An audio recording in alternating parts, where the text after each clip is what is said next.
लेते हैं कि मनिहारी का भेष बनाया, श्याम चूड़ी बेचने आया। मनिहारी का भेष बनाया, श्याम चूड़ी बेचने आया। मनिहारी का भेष बनाया, श्याम चूड़ी बेचने आया। मनिहारी का भेष बनाया, श्याम चूड़ी बेचने आया। छलिया का भेष बनाया, श्याम चूड़ी बेचने आया।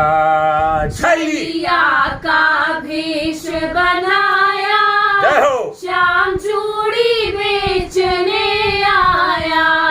झोली कंधे धरी, उसमें चूड़ी भरी। झोली कंधे धरी, उसमें चूड़ी भरी। गलियों में शोर मचाया, श्याम चूड़ी बेचने आया।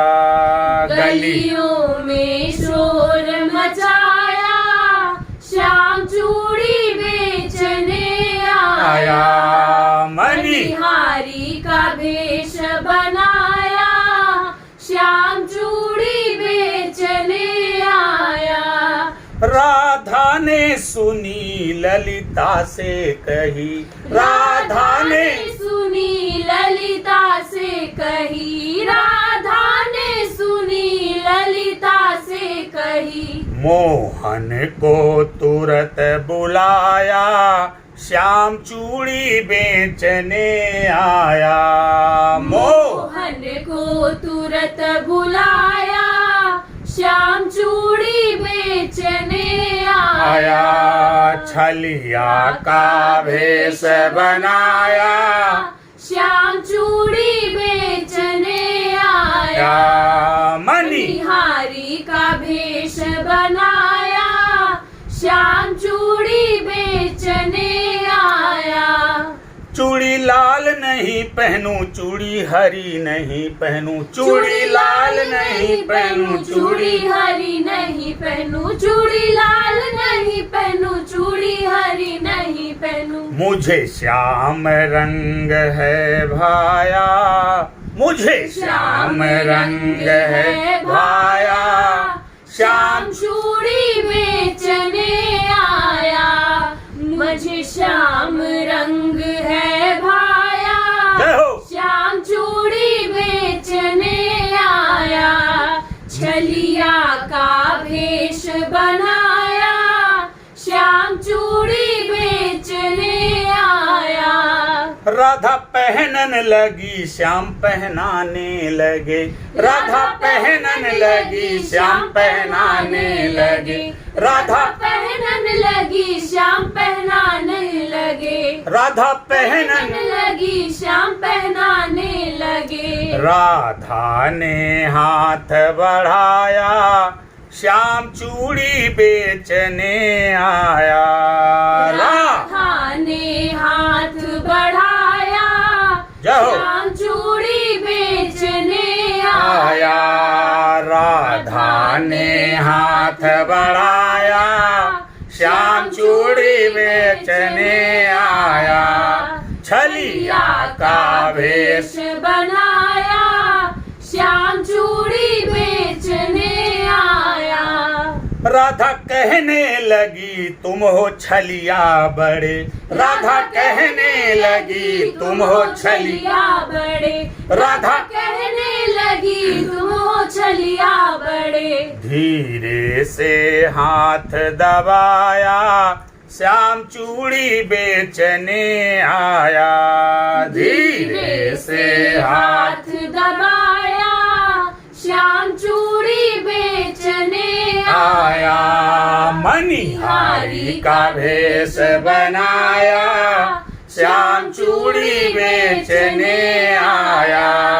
छलिया का भेष बनाया, श्याम चूड़ी बेचने आया। बोलो कृष्ण भगवान की जय, बोलो राधा मैया की जय, बोलो सूरदास प्रभु की जय। सूरदास जी ने कहा देखो मेरा वाला ऐसा है, जब राधा के साथ उसने छल कर लिया तो अब मेरा सोचो। अब बोले इतने पर नहीं रुके सूरदास जी, उनके बारे में और बताए। बोले गोपियां मक्खन, दूध, दही इत्यादि जो दूध की सामग्री है, आप लोग सिकहर जानते होंगे, सिकहर पे रख करके और सब रख देती थी, और ये अपनी चोर मंडली को लेकर के पहुंचते थे और उनका दही मक्खन सब चुरा के खा लेते।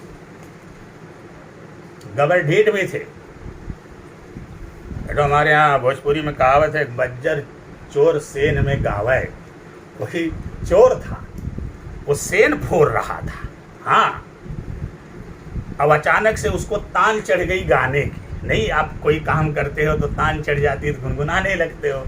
तो चोरवा जो है सेनिया फोड़ रहा। सेन फोड़ना समझते हैं आप लोग? नए ज़माने के हैं, पक्के मकान हो गए, अब तो सेन नहीं, पहले मिट्टी के मकान हुआ करते थे, और वो बेलचा, बल्लम, फावड़ा, कुदाल ले करके वो मिट्टी को जो है खोद खोद करके निकाल करके पूरा जो है जगह बना लेते थे, और उसमें से प्रवेश करके घर में चोरी करते थे। तो कोई चोर था, वो सेन फोड़ रहा था, तो चुपचाप उसको सेन फोड़ना चाहिए था, लेकिन अब उसको किसी गाने की टोन चढ़ गई। कुछ गाने ऐसे होते हैं बड़े टोन वाले होते हैं, तो टोन चढ़ गई, और टोन चढ़ गई तो गाने लगा, और जैसे गाने लगा घर वाले सब देवड़ी मारने लगे। अब देवड़ी कैसे मारे होंगे आप अच्छे से जानते होंगे। बोलो सियावर रामचंद्र की, बोलो भगवान कृष्ण की, बोलो राधा मैया की। उन्होंने कहा कि जा करके मक्खन चुराते थे, दही चुराते थे, और मुंह में लगा रहता था। गोपियां आती थी, पकड़ के लेके जाती थी। अच्छा, एक बात और बड़ी विचित्र बता दे, गोपियां भगवान कन्हैया को बहुत प्यार करती थी, इसलिए आज भी जो भगवान कन्हैया को प्यार करता है उसे गोपी कहा जाता है। गोपी लिंग भेद से परे है, वो न स्त्री लिंग है न पुल्लिंग। भगवान कृष्ण की भक्ति में जो अनुरक्त है वो गोपी है। हर कोई भगवान के यहाँ लिंग भेद, जाति भेद, धर्म भेद, किसी रंग भेद, कोई भेदभाव भगवान के यहाँ नहीं चलता। गोपियां चाहती थी भगवान आए, माखन खाएं, दही चुराएं, दूध खाएं, सब गोपियां चाहती थी, लेकिन चोरी करते हुए पकड़ती भी थी, और ले जा करके जसोदा मैया से उलाहना दे करके पिटवाती भी थी, परेशान भी करती थी। क्यों करती थी ऐसा? ऐसा इसलिए करती थी, आपको पता होना चाहिए, आप जिसे सर्वाधिक प्यार करोगे, जिसे सर्वाधिक मोहब्बत करोगे, जिससे आप सर्वाधिक स्नेह करोगे, जिससे आप सर्वाधिक वात्सल्य करोगे, जिसके प्रति आपके मन में सर्वाधिक प्रेम का भाव होगा, स्नेह का भाव होगा, करुणा का भाव होगा, आदर का भाव होगा, सम्मान का भाव होगा, प्रेम अपनी पराकाष्ठा पे होगा, निश्चित रूप से उसी व्यक्ति को छेड़ने में भी मजा आता है, उसी व्यक्ति को गुदगुदाने में भी मजा आता है, और उसी व्यक्ति को चिकौटी काटने में भी मजा आता है। तो गोपियां इनको रंगे हाथ पकड़ते थे, जसोदा मैया के पास लेकर के जाती थी, और जब उलाहना देती थी, और ये भगवान कृष्ण जी नाना प्रकार के बहाने बनाया करते थे और नाना प्रकार के मुँह बनाया करते थे, तो गोपियों को बड़ा मजा आता था। भगवान का यह रूप भी निहार करके उन्हें बहुत परम सुख की प्राप्ति होती थी। कई इतने गबर ढीठ हैं भैया हमारे वाले कि मुंह में माखन लगा है, पूरा अच्छे से लगा, और उसके बाद गोपियां हाथ पकड़ करके जसोदा मैया के पास लेके गई। उन्होंने कहा कि मैया तेरे लल्ला ने आज फिर मक्खन खाया। जसोदा मैया ने कहा कि क्यों क्यों कान्हा, तूने माखन खाया क्या? कान्हा ने कहा नहीं भैया, मैंने माखन तो नहीं खाया। बड़ी सुंदर रचना है, प्रभु सूरदास जी ने ही लिखा है कि मैया मोरी, अरे मैं नहीं माखन खायो, मैया मोरी मैं नहीं माखन खायो, मैया मोरी मैं नहीं माखन खायो। बोले मैया मोरी मैं नहीं माखन खायो, मैंने माखन नहीं खाया। जसोदा मैंने कहा मुंह में लगा है, फिर भी झूठ बोल रहा है, ये मक्खन कहाँ से लग गया?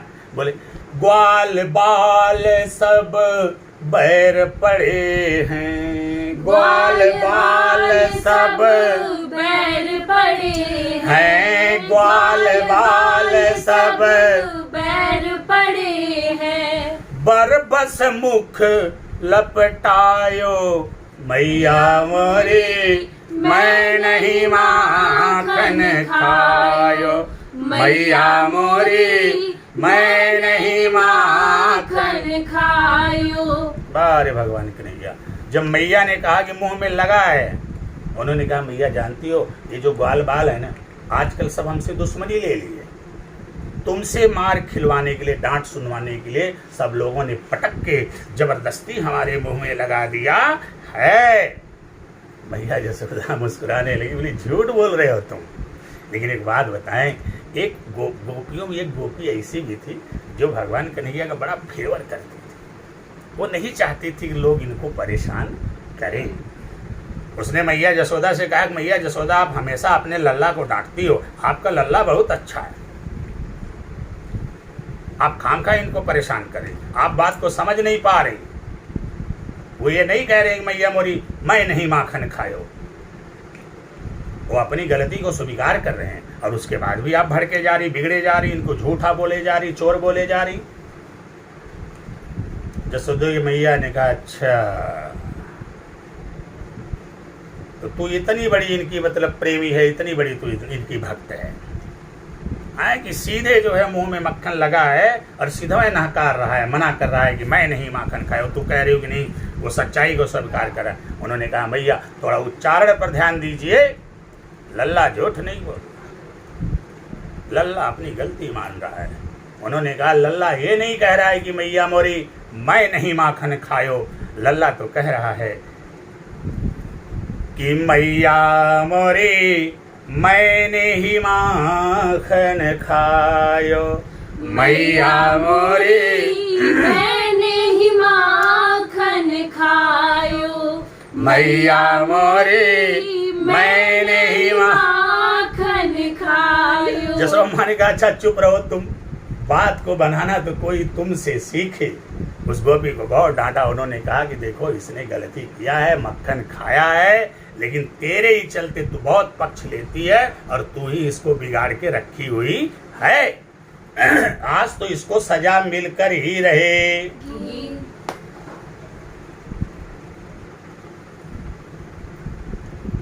प्रेमी सज्जनों, सूरदास जी ने कहा कि इस तरह से हमारे कन्हैया हैं कि चोरी भी करते हैं और सीधे मना भी करते हैं, सबूत भी साथ में रहता है तब भी कहते हैं कि फर्जी सबूत है। हाँ, ऐसे है वारे भगवान कन्हैया। बोलो कृष्ण भगवान की जय। इसके बाद कृष्ण भगवान जब मैया से डांट सुने तो उन्होंने प्लान बनाया, योजना तैयार किया कि अब हमको गोपियों के घर में से मक्खन दूध दही कुछ इस प्रकार से खाना है कि उन लोगों को पता भी नहीं लगेगा और हम लोग चोरी कर लेंगे। अब इसके बाद ये लोग जो है अपना दिमाग लगाए, योजना बनाए। गोपियाँ शिकार पे रख करके सब चली जाया करती थीं और ये लोग चोरी से घर के आंगन में उतरते थे और सब खा पी करके निकल लेते थे। मतलब कुल मिला जुला के संक्षेप में कहें तो कुछ यह बात हो गई कि ताला बंद का बंद और माल गायब। गोपियों को बड़ा अजीब लगा कि मक्खन भी खा जा रहा है, दूध भी खा जा रहा है, दही भी खा जा रहा है और पकड़ने का अवसर, उसी बहाने गोपियाँ पकड़ने का भी सुख, स्पर्श का भी सुख प्राप्त करती थी। तो जसोदा मैया से कटवा करके उनके नटखटपना को देख करके भी सुख प्राप्त करती थी गोपियाँ। तो गोपियों को लगा कि ये तो अब इसका कोई तोड़ निकालना होगा। तो गोपियों ने क्या किया कि प्रत्येक मटके में घंटी लगा दिया, ताकि घंटी लग जाएगी जब, तब क्या होगा, जैसे ये घंटी मटका उतारेंगे घंटी बजेगी और वैसे ही अलार्म सुन के हम लोग पहुंच। उसके बाद उन लोगों ने क्या किया, घंटी लगा दी। अपनी चोर मंडली लेकर के भगवान कन्हैया किसी गोपी के घर में जब उतरे, जैसे उतरे सब लोग मटका पकड़ने के लिए जब हाथ उठाए, भगवान कन्हैया ने कहा सावधान, खतरा है, कुछ उपाय लगाने दो। उन्होंने देखा मटके में घंटियां लगी थी, उन्होंने कहा कि है घंटियों बजना, नहीं है। घंटियों ने बजना, भगवान का आदेश और उसका अनुपालन ना हो, ऐसा कैसे हो सकता है। उसके बाद सारे ग्वाल वाल छक करके दूध दही मक्खन मक्खन सब कुछ खाए। अब अंतिम में खाने की बारी किसकी थी? चोरों के सरदार अर्थात भगवान कन्हैया की थी। भगवान कन्हैया अपना मक्खन लेकर के जैसे ही एक कवर उठाए और मुंह में डालने लगे, सारी की सारी घंटियां टन टन टन टन टन टन टन टन बजने लगी। भगवान ने कन्हैया चौंक गए। उन्होंने घंटियों से कहा, अरे याद नहीं हमने तुम लोगों से क्या कहा था कि बजना नहीं है? तो घंटियों ने कहा कि प्रभु आपकी आज्ञा का तो हमने पालन किया, लेकिन अब हमारे बस की बात नहीं है, क्योंकि ठाकुर बाबा का भोग लगे और घंटी न बजे, ऐसा हो ही नहीं सकता। बोलो कृष्ण भगवान की जय, बोलो राधा मैया की जय। इसलिए सूरदास जी ने कहा कि मैं अपनी आंखें नहीं खोलने वाला। और कहा जाता है, किदवंती है कि तब से लेकर के आज तक, जब तक सूरदास जी जीवित रहे, उन्होंने अपनी आंखें नहीं खोला और वह अंधे हो गए। बहुत सारी किदवंतियां हैं। आइए वहां से आगे बढ़ते हैं। तो सूरदास ने भी भगवान को कहां पर बसाया? आँखों में। आंखों में। आइए बात करते हैं श्री रामचरितमानस से एक प्रसंग में। आप जानते हैं कि भगवान प्रभु श्री रामचंद्र जी को वनवास हो गया। राम लक्ष्मण मैया सीता ये तीनों लोग वलकल वेश में वन की तरफ जा रहे हैं। तो रास्ते में एक नगर पड़ता था, एक गांव पड़ता था श्रृंगवेरपुर वनवासियों का। कहा जाता है कि वहाँ की जो कन्याएं थी, स्त्रियां थी, लोग थे, वो काफ़ी कम पढ़े लिखे थे, अशिक्षित थे। लेकिन रामचरितमानस की जब इस रचना को मैं पढ़ता हूं तो मुझे यह लगता है, चाहे जो भी रहा हो, लेकिन वो लोग बहुत ही ज्ञानी थे और बड़े ही आध्यात्मिक थे। जब श्रृंगवेरपुर की स्त्रियां सब मार्ग में थीं, उधर से ये लोग वन में जा रहे थे, वन की तरफ प्रस्थान कर रहे थे, तो सारे लोगों ने देखा कि अरे ये तो इतनी सुंदर मोहन मूर्ति, इतनी सुंदर तीनों मूर्तियां किधर जा रही हैं। उसी पर एक श्रृंगवेरपुर की स्त्री ने अपनी सहेली से कहा। उनको प्रसंग पता था कि अयोध्या के राजकुमार हैं और कैकेयी के कहने पर इनको वन हुआ है। मैं इसको संक्षिप्त कर रहा हूँ, इस वृत्तांत में मुझे जाना नहीं है, इसकी चर्चा फिर कभी आपके दरमियान होगी। उन्होंने कहा कि ये तीनों लोग वन की तरफ जा रहे, रास्ते में श्रृंगवेरपुर पड़ता था। श्रृंगवेरपुर की महिलाएं बाहर निकली हुई हैं। लोग जब इतनी सुंदर मोहन मूर्ति को देख रहे हैं, सुंदर मूर्त को देख रहे हैं, सब लोग भाव विभोर हैं, मंत्र मुग्ध हैं, भगवान के रूप लावड़ी का आनंद ले रहे हैं और अपने आप को सौभाग्यशाली समझ रहे हैं। उन्होंने कहा, बाबा गोस्वामी तुलसीदास जी ने बड़े सुंदर शब्दों में लिखा। देखिए, उन लोगों ने भी भगवान को कहाँ पर बसाने की बात किया। पहले तो उन्होंने कैकेयी माता को थोड़ा सा उलाहना दिया, उनको थोड़ा सा उनकी शिकायत किया। फिर राजा दशरथ को भी उन्होंने थोड़ा सा कोसा, इसलिए कि ऐसे लोग घर में रखने के अधिकारी होते हैं, वन में भेजने के अधिकारी नहीं होते हैं। बाबा गोस्वामी तुलसीदास ने बड़े सुंदर शब्दों में लिखा है कि रानी मैं जानी अजानी महा, रानी मैं जानी अजानी महा। श्रृंगवेरपुर की स्त्री एक सहेली अपने दूसरे सहेली से कह रही है कि रानी मैं जानी अजानी महा, रानी मैं जानी अजानी महा। पविपाहन हूँ तो कठोर हियो है, पविपाहन हूँ तो कठोर हियो है। उन्होंने कहा, रानी को तो हम लोग जान रहे हैं कि अज्ञानी है, उनका हृदय पत्थर से भी कठोर है, लेकिन राजा दशरथ को ऐसा नहीं करना चाहिए था। उन्होंने कहा कि रानी मैं जानी अजानी महापवि पाहन हूँ तो कठोर हियो है।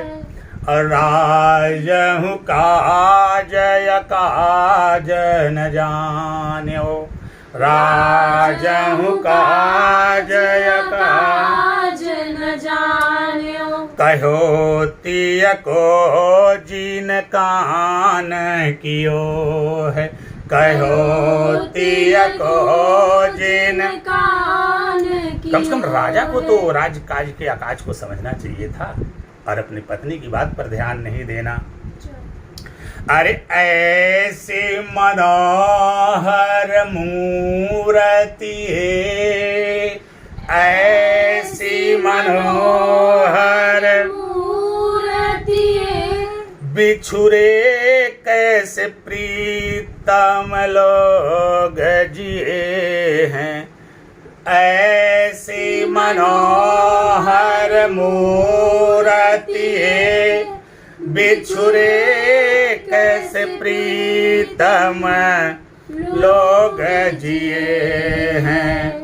आँखिन में सखी राखी बिजोग, आँखिन में सखी राखी बिजोग, इन्हें कातके बनवास दियो, इन्हें कातके बनवास दियो। उन्होंने कहा इतनी सुंदर मूर्ति है, इनको छोड़ने के बाद इनके चाहने वाले, इनके प्रिय लोग, इनके प्रियतम लोग, इनके घर वाले लोग कैसे जिंदा होंगे सखी?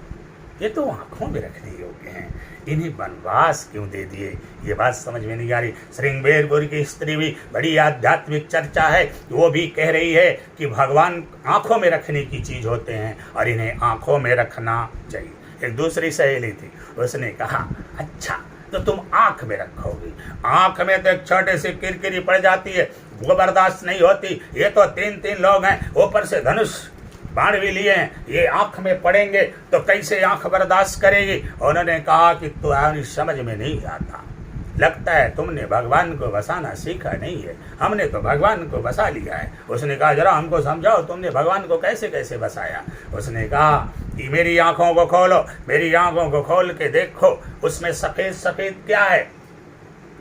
बोले क्या है? बोले लक्ष्मण कैसे हैं? बोले लक्ष्मण गोरे हैं। बोले ये जो सफेद सफेद है वो भैया लक्ष्मण हैं। बोले अच्छा तो फिर राम किधर हैं? बोले उन सफेद सफेद जो बना हुआ है उसके बीचों बीच सुरक्षा कवच में काला काला कौन है? बोले कौन है? बोले राम। कैसे? बोले राम काले हैं। तो बोले जो काला काला है वो भगवान राम है, क्योंकि वही तो दुनिया को दिखाने का काम करते। बोले चलो ठीक है, लक्ष्मण समझ में आ गए, राम समझ में आ गए, लेकिन मैया सीता नहीं दिखाई दे रही। बोले मैया सीता को देखने के लिए थोड़ा सा पर्दा को हटाना पड़ेगा, क्योंकि अभी वो नई नवेली दुल्हन है और नई नवेली दुल्हन पर्दे में रहती है। ये आंखों की पलकों को हटा करके इसके अंदर झांको, ये लाल लाल क्या है? बोले लाल लाल क्या है? बोले ये लाल लाल दुल्हन है, यही मैया सीता है। बोलो सियावर रामचंद्र की जय, बोलो भैया लखन लाल की जय, बोलो 500 हनुमान की जय। तो आँखें में सखी राखी बिजोग, आँखें में सखी राखी बिजोग, इन्हें कतके वनवास दियो है। मीरा ने कहा बसो मेरे नयनन में नंदलाल। प्रभु ने तो अपनी आंख में ही बसा लिया। राजा दशरथ ने कहा ये मेरे आंखों के तारे हैं। मैया सीता ने आंख में बसाया, दिल में बसाया, यहाँ तक कि उनकी जीवन संगिनी भी हो गई। श्रृंगवेरपुर की स्त्रियां क्या कह रही हैं कि आंखें में सखी राखी बेजोग, इन्हें कत के बनवास दियो। लेकिन इस आधुनिक समय में एक ऐसे कवि हुए जिन्हें कवि कम संत कहना ज्यादा उचित होगा, रसखान जी। रसखान जी से जब पूछा गया ये बताइए आप भगवान को कहाँ पर प्रश्रय देंगे, आप भगवान को कहाँ पर आश्रय देंगे, आप भगवान को कहाँ पर आसन देंगे, आप भगवान को कहाँ पर बसाएंगे? उन्होंने कहा कि मेरे में इतनी सामर्थ्य नहीं, मेरे में इतनी कुव्वत नहीं, मेरे में इतनी शक्ति नहीं, मेरे में इतनी हिम्मत नहीं, मेरे में इतनी औकात नहीं, मेरे में इतना मादा नहीं, मेरे में इतनी कैपेसिटी नहीं, मेरे में इतनी क्षमता नहीं कि मैं भगवान को बसा सकूं। अरे मेरा तो निवेदन है कि भगवान मुझे ही आश्रय दे दें, भगवान मुझे ही प्रश्रय दे दें। उन्होंने बड़ी सुंदर रचा है, बड़ी ही सुंदर रचना प्रस्तुत किया है। आइए आप सभी लोग हमारे साथ श्रवण करिए कि किस प्रकार से उन्होंने भगवान को कहा कि हे भगवान, आपको बसाना मेरे बस की बात नहीं है, आप ही जहाँ बसते हो वहाँ पर मुझे थोड़ी सी जगह दे दो। कि मानुष हाँ तो वही रस खान, मानुष हाँ तो वही रस खान, हे मानुष हाँ तो वही रस खान, बसो ब्रज गोकुल गाँव के ग्वारन, मानुष हाँ तो वही रस खान, बसो ब्रज गोकुल नंद के ग्वाल, मानुष हाँ तो वही रस खान, बसो ब्रज गोकुल गाँव के ग्वारन, जो पशु हो तो बसेरो करो, जो पशु हो तो बसेरो करो, चरो नित नंद की धेनु मझारन, जो पशु हो तो बसेरो करो, चरो नित नंद की धेनु मझारन। अरे पाहन हो तो वही गिरि को, अरे पाहन हो तो वही गिरि को, जो धर्यो कर छत्र पुरंदर कार, ए पाहन हो तो वही गिरि को, जो धर्यो कर छत्र पुरंदर, हो जो खग हो तो बसेरो करो, अरे जो खग हो तो बसेरो करो, मिली कालिंद गोल कदम्ब किरारन, जो खग हो तो बसेरो करो, मिली कालिंद गोल कदम्ब किरारन। बोलो कृष्ण भगवान की जय, बोलो राधा मैया की जय। रसखान जी ने कहा कि हे भगवान, मानुष हो तो वही रस खान, बसों ब्रज गोकुल गांव के। हे भगवान, अगर मुझे मनुष्य का जन्म देना तो गोकुल गांव के ग्वाल बालों के बीच में देना, और जो पशु हो तो कहा बस मेरो, चरो नित नंद के धेनु मजारन, और मुझे अगर पशु का जन्म देना तो नंद बाबा की गायों के बीच में देना, जहां पर मैं उनके साथ चरूं और आप मुझे चराओ। उन्होंने कहा अगर मुझे पत्थर बनाना, पहाड़ बनाना, मुझे पत्थर बनाना तो उस पहाड़ का पत्थर बनाना जिस पहाड़ को आपने इंद्र के कारण अपने हाथों पर उठा लिया था, और अगर मुझे पंछी बनाना प्रभु तो उस कदम के पेड़ का पंछी बनाना जहाँ पर बैठ करके आप मधुर मधुर धुन में मुरली बजाया करते थे। बोलो कृष्ण भगवान की जय, बोलो राधा माता की जय।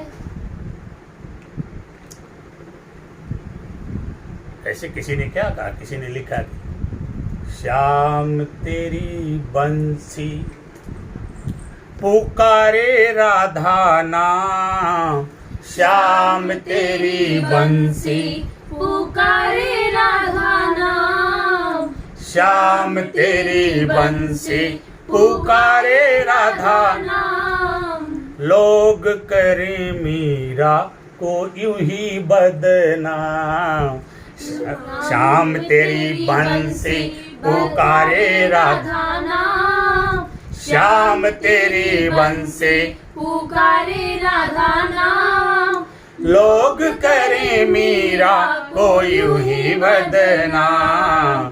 श्याम तेरी बंसी पुकारे राधा नाम, श्याम तेरी बंसी पुकारे राधा नाम, लोग करे मीरा को यूं ही बदनाम। तो प्रेमी सज्जनों, आपने देखा कि किस प्रकार से विभिन्न कालखंडों में भगवान के भक्तों ने भगवान को कहाँ कहाँ पर बसाया और किसने कहाँ पर बसने के लिए कहा। आशा करते हैं कि आपको ये कथानक, ये चर्चा बड़ी ही मनोहारी और प्यारी लगी हो।